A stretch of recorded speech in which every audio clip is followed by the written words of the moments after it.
Today's ride, I'm down in Naples, Florida for a group ride at a Naples Cyclery. And from what I was told beforehand, that what they call the black group, which they color coded black, blue, don't really remember the other colors. Black would be the A group, B would be, or the blue would be the B group, and they take off together. And if you can see in my video, I kind of sped it up to 150%, and I only did that with the video this time and not the sound. So the sound still sounds natural, and even though we're going what the video is showing about 19 mile an hour, it probably looks like we're doing about 30. I think I'm starting to get the hang of that. This was a longer group ride. Want to say, with all stops and everything included, it's a little over 2 hours, and I cut it down to about an hour and a half of run time. And I'm not going to talk the whole hour and a half. That's a bit much for a group ride. But the black group and the blue group do take off together, and if you're looking at my video, you've probably seen what looks like dozens of riders. There's other points in time in this video where it's over 100, and the ride was as advertised. I've mentioned this in other videos. I would like to come do your group ride. I would enjoy you coming to my group rides, and I'm willing to travel a little bit. Having said that, Fort Myers, Naples, Southwest Florida, that's a really easy travel destination, cheap Airbnbs. You look at Ohio's forecast and it's in the 40s, you look in Florida's forecast and it's in the 80s and 90s. It's just like a no-brainer decision. So this wasn't a hard or complicated one. I have a lot of friends down here, and that's where I was directed by those friends to come join the Naples Cyclery on their Saturday and Sunday group rides. And I was invited back on Tuesday. I'm not gonna lie, I slept in, and but I made it to the Saturday and Sunday rides. And I really wish I would have done the Tuesday, because Tuesday was power hour, and God, that would have been a lot of fun. And but when you don't have power, you just kind of skip out on the power rides, I guess. I slept in, and that's my excuse. I'm sticking to it. But like I said, this is Saturday's ride. This is what they call their beach ride. And when we took off from Naples Cyclery in Naples, we kind of took a little bit of a beach route to get up towards Fort Myers Beach, which we entered from the south end on the Bonita Springs, and we crossed all the bridges and overpasses, and we got into the northern end of the beach, because there's only two entrances to that island, down in Bonita Springs and then up on the north end of Fort Myers Beach. And we crossed that bridge, turned around, crossed it again, and at that point of the video, which I'll probably pop back in for, that's where you could really see how many riders there were. So back to explaining the ride here. As you can see, we're still rolling 18, 19 mile an hour. We do this for about 3 miles. I don't know if this is just a warm-up. Yeah, I actually didn't ask a lot of questions. I just showed up and rode. And at this point right now, I might be sitting next to another rider who I've never met before in my life. Probably getting a little bit of his story, giving him a little bit of mine. And we're, that's all the more conversation I had. Aside from that, I was told beforehand that there's some serious hammers on this ride, that the speeds can reach what they called unlimited, over 30 mile an hour. That probably doesn't sound like a lot to anybody in the Ohio, PA area, anybody who really watches my videos, because we have downhills, and even on flat ground you catch a tailwind. 30, 31 is an achievable number. It's not an intimidating number. But I can tell you, in Florida, most of the ride is flat as a pane of glass, and as you see, beautiful scenery. You're looking around at the palm trees and the hotels, the condos. We're gonna get into some really nice houses even on this ride. But there's nothing really blocking the wind. There's no hillside, there's no mountain, there's no big trees, it's not wooded. So when you're on something as flat as a pane of glass, and this right here is not flat, this is an overpass, when you get on something that's that flat and their wind, even like a tailwind, can be disruptive. It's helpful, but it's not the same as you know, it is here. There's no real wind tunnels created because there's nothing to tunnel it. But the crosswind and the headwinds are absolutely difficult. So what I was doing in this group ride, and I was told that sometimes the front group can break away, and that this group ride is rode a little bit like a race. They'll chase segments, they'll climb the overpasses aggressively, and they'll just take off. They'll stage attacks, and if a group of guys get away, they're not going to slow up and wait for the group to latch back on. For the most part, there's only, out of like what's easily 100+ riders, there's only about 10 guys up on the front doing any amount of work at any given time, and then there's a couple riders that kind of sit back behind what would be a rotating pace line, and there's a couple of guys that draft the whole time and then stage the attacks or climb the hills aggressively, but then just get back in the draft. But as far as like workhorses go, there was maybe 5 to 10 guys on Saturday or Sunday's rides, really. I didn't know that ahead of time, so for me the whole ride was a learning experience, and that's kind of how I want to go into these group rides I've never been to before. I'd almost rather not know anything and then give like the whole experience, having a whole explanation for what we're doing. I think right here we finally start to form a rotating pace line, and we're no longer at 150% speed on the video editing. We're at normal pace, normal speed, and so you know, I'm trying to get the whole ride experience, so I'm gonna jump into the rotating pace line, and I need work in this department as it is, because we don't get groups together this big where I live. We don't get 100+ riders. We take a lot of our group rides, we just take pulls, you know, and it doesn't have to be like even or you know, perfectly equal or something like that, but like right here, like in a group ride at home, I would get on the front and I would just hold it, and I'd hold it for half a mile, 1 mile, 2 miles, depends on the group. But we keep rotating, so now I slid over to the line that's backing off, while the accelerating line is now to my left. And this is how we rotate, and you can see it in both cameras. The rider's going by me, the rider's going by me, and then at some point in time, riders stop going by me, and those are the guys and ladies just kind of here to draft. And you know, we're doing 27, 28 mile an hour at any given time, upwards of 30, like as ride advertised. The rotating pace line kind of helps you build speed, maintain speed, but it's supposed to keep you from being in like an aggressive amount of watts. I don't know what zones these were for everybody else, but I was in an aggressive amount of watts for a lot of this ride.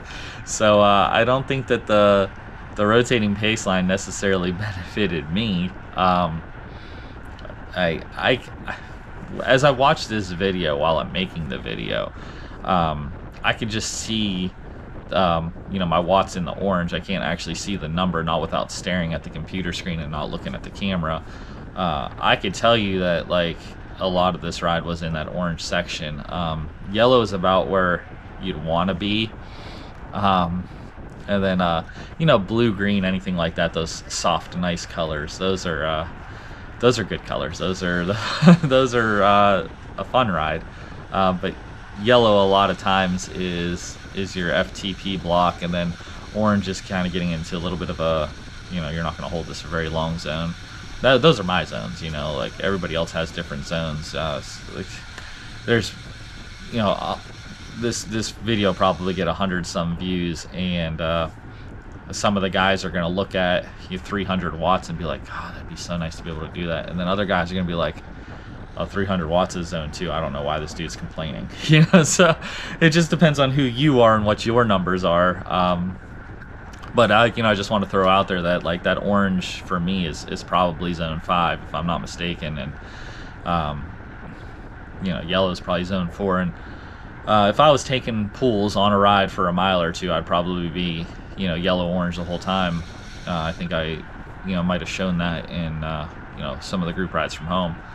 And again, the rotating pace line is supposed to save you from those spikes or those long holds. And as you notice, I am in the orange even right now, but I'm not in it for very long. Like, we're talking 20-30 seconds. And then once I get to the front here, and I'm going to say, like, being on the front at 27, 28 mile an hour, even with a low amount of wind here, I think we had a crosswind, if I'm not mistaken, for most of this ride. It was taking 400 watts to hold those speeds. So if somebody wanted to be on the front the whole time, they're holding, 400 watts easily for us to hold this speed. So that's where it's nice having the rotating pace line and the 10 guys. I would be willing to bet, like, me and my teammates can go down here and do about this similar speed and, take pools, take 1 mile, 2 mile pools and then rotate off and go to the back, just because that's what we're used to.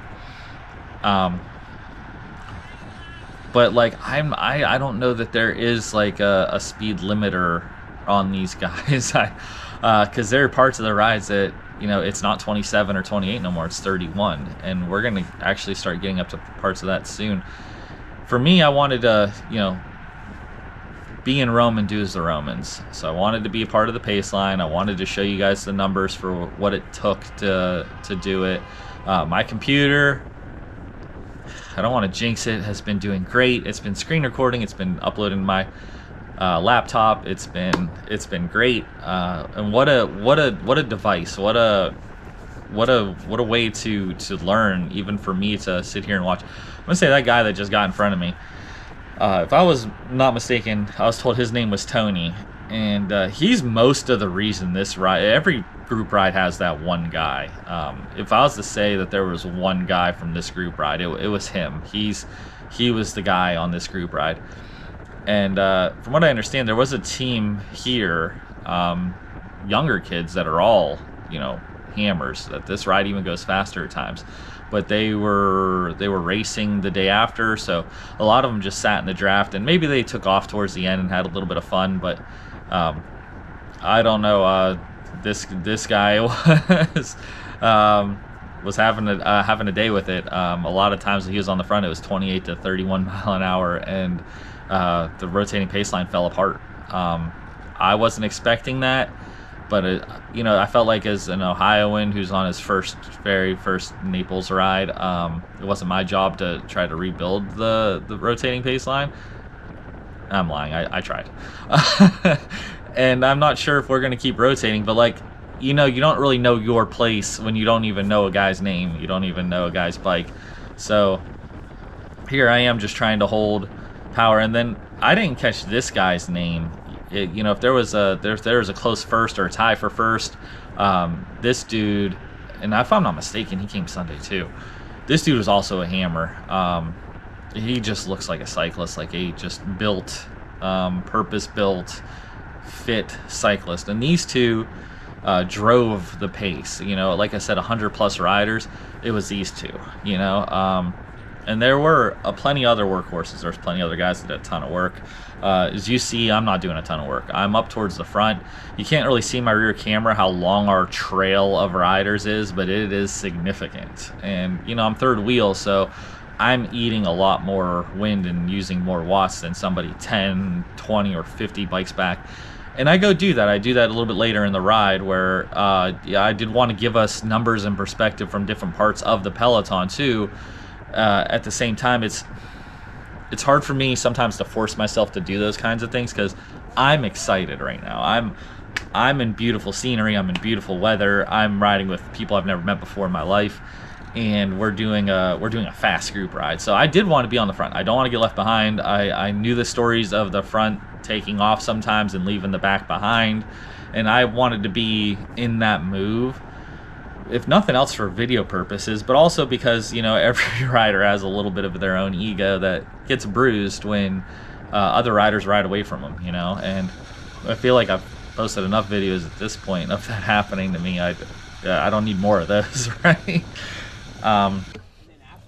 So right here, like, I kind of wanted to give the group a little bit of a let's go pull. So I am looking back over and over again right here, and the one rider says calls out, he's like, you don't have to look back for us, and he's right. I'm not going to do a speed or create a breakaway that's going to get away from any of these guys. However, I do, you know, this guy gets next to me, and I'm like, I don't want to do the rotating pace line yet. I didn't realize he was the only one, you know, like, he told me to stop looking back, so I did. And, you know, I wanted to build back up that speed that we had and get rolling, because I do know it's a pretty clean shot from here to the beach, and there's, you know, a 10-mile stretch of beach, no lights, no stop signs, nothing. It's a great way to, so I just kind of wanted to get it rolling. I also gassed myself. So so I look around, I realize I was riding by myself, and you know, I let out of it a little bit because I didn't want to be completely gassed. And that group does roll up really, really fast on you. Once they get moving, it's the same thing. They don't really stop, they don't slow down. And you know, I knew they were coming, so you know, I tried to build back up a little bit of momentum, a little bit of speed. But they're rolling, you know, like I was doing 28, and they kind of blew by me, you know. I'm hoping they had a little bit of fun with that. I hope that that was fun for them to chase me. That wasn't my intentions when I took off. But I did get back up to speed. Like I said, we're doing 31 now. I did get back up to speed. I got back in. That cost me some watts, as you saw on there too. And you know, back into the rotating pace line. But I didn't want to, because I needed to like gather myself. I needed to you know, get back, get my legs back, get my lungs back. I think I eventually do get back into the rotating pace line, but for right now, we're going to call this for research purposes. I want to see what it's like behind the rotating pace line, being that like first or second bike behind the rotation. And I don't know what happened there, but I think a couple of riders maybe didn't trust me in that spot not to get dropped. I'm not really sure. Maybe they wanted to be up there. I thought maybe they'd want to join the rotation. I wasn't really sure, so I let them go by. It's a group ride, not a race, so you know, it's not like I'm coming in 11th place there. But I'm still in a good spot for any real like research purposes. We're doing over 30 mile an hour as advertised. The ride said it would do that. If I'm not mistaken, we had a little bit of a tailwind on this section. That might have been a headwind. I don't really remember. I don't remember what direction. I can tell you that they ride first thing in the morning in Florida, and it's normally a much calmer wind at this time. So I'm just gonna, let's just call it negligible. And the heat's negligible too. It can get a little humid, and the dew point can be kind of high in the morning. It wasn't this morning. This was a beautiful day. We were probably like low 70s and low wind, low humidity. I wasn't completely like disgusting after this ride. It was pretty nice. I've definitely gone down to Florida this time of year, and you know, been spongy to the touch, water just falling off you. You know, this was actually a really good day to hold watts. Normally Florida is not conducive for holding watts. Normally holding watts in Florida means overheating and dying. But they have it right. They have it right to go out and start at 7 in the morning. As you saw earlier in the video, we were like just hitting sunrise. Even when we turn back around, like the sun is still in a beautiful spot in the sky. But for now, I'm gonna peel out of this video. I'll jump back in when there's a little bit more to discuss. But I gave you guys the gist of the ride. I hope you enjoy watching it. These are, you know, left and right. If you look around, these are $20 to $200 million homes down in Bonita Springs, well landscaped, and some beach scenery. So I hope you guys enjoy the video. I hope if you're in the video, you watch it through and get to see yourself a few times. And like I said, I'll come back in when there's a little bit more to discuss. At this point, I mostly draft. I stay up towards the front. I have a little bit of fun on the bridges with the guys, and you know, I'll see you soon.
So we're getting into the part of Fort Myers Beach, like where all the life is, where like Margaritaville, food trucks, and this is super cool to do at 7 in the morning because, by midday the traffic's so backed up here you can't get on or off the island.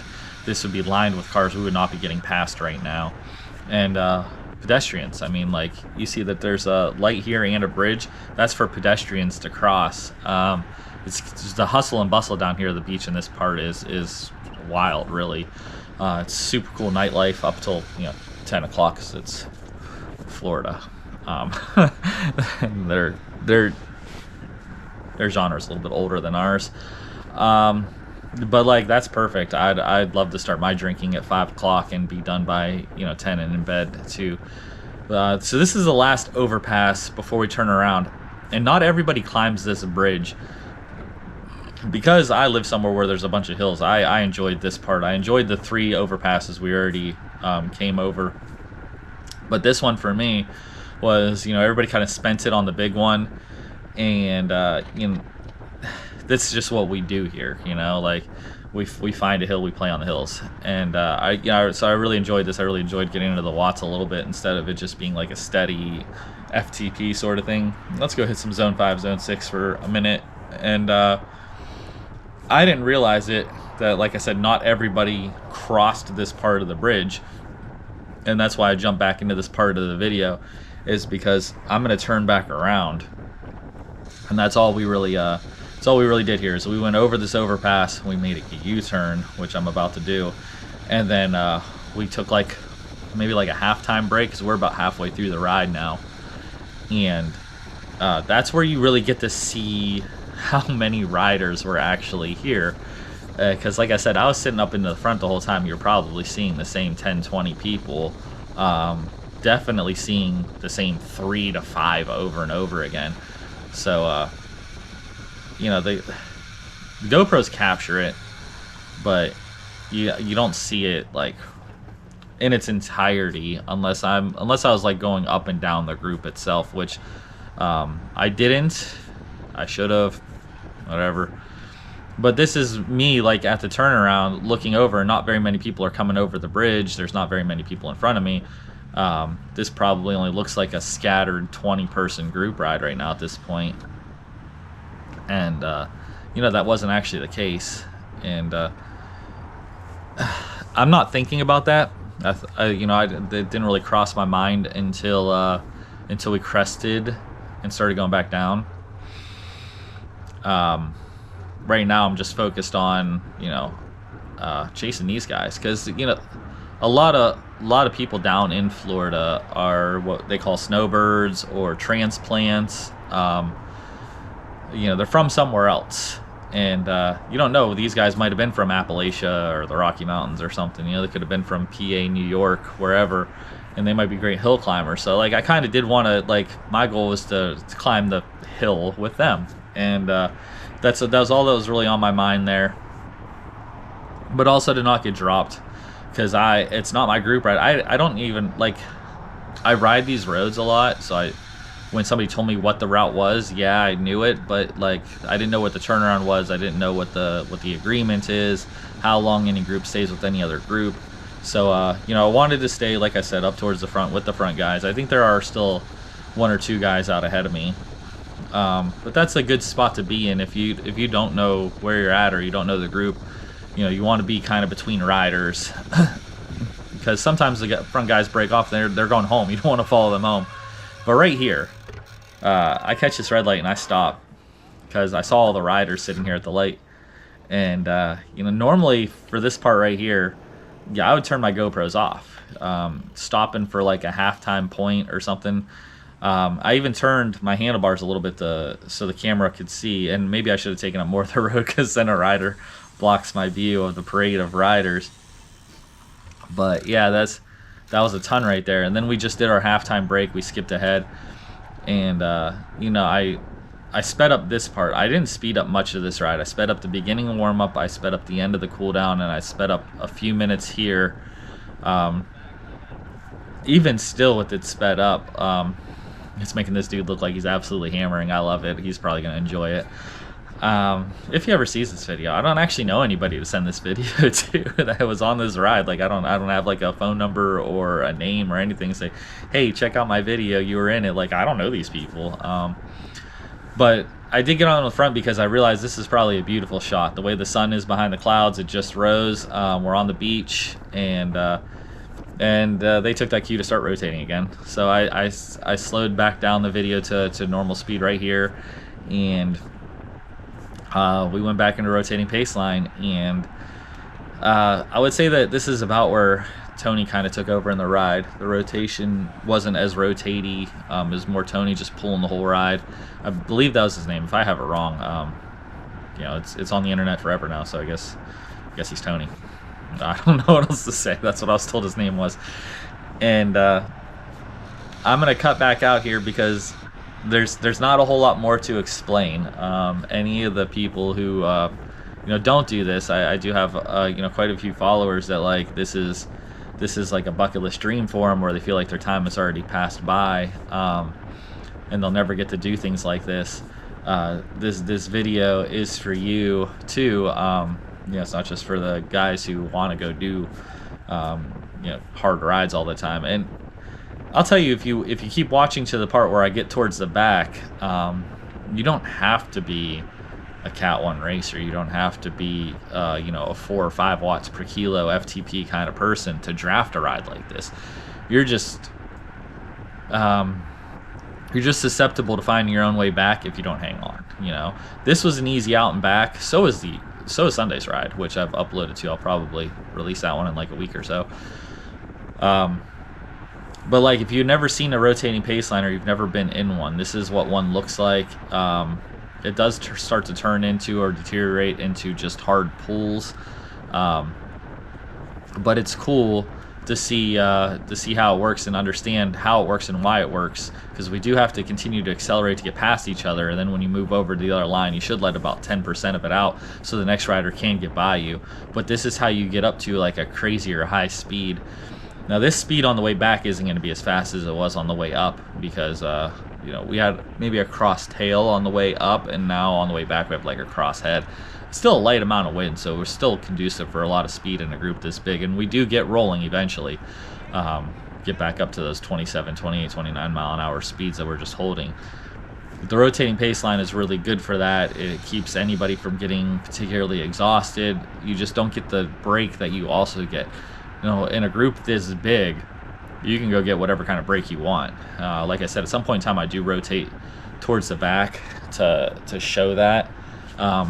And if I'm wrong, if I'm mistaken, it's definitely Sunday's ride where I found the back in the middle of the pack to just showcase more riders, but also to showcase, you know, that the watts don't have to be through the roof to go to these speeds.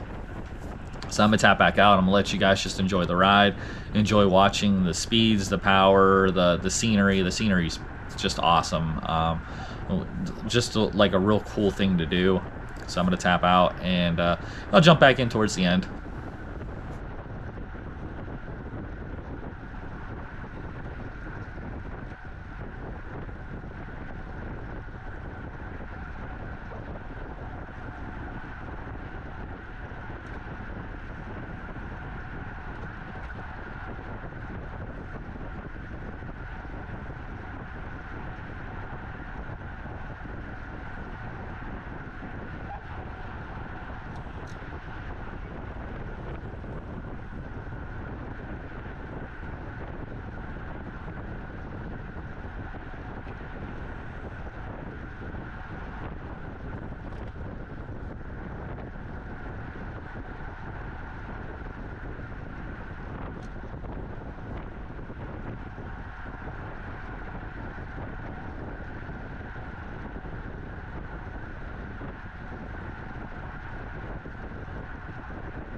So we're getting towards the end of the ride here, and you know, I do know that because I know the mileage I knew is an out and back, but I can't say that I know exactly um, what the plan is towards the end. I know that there's going to be some sprinting and some hard work, and I could tell that already because our speed is picking up.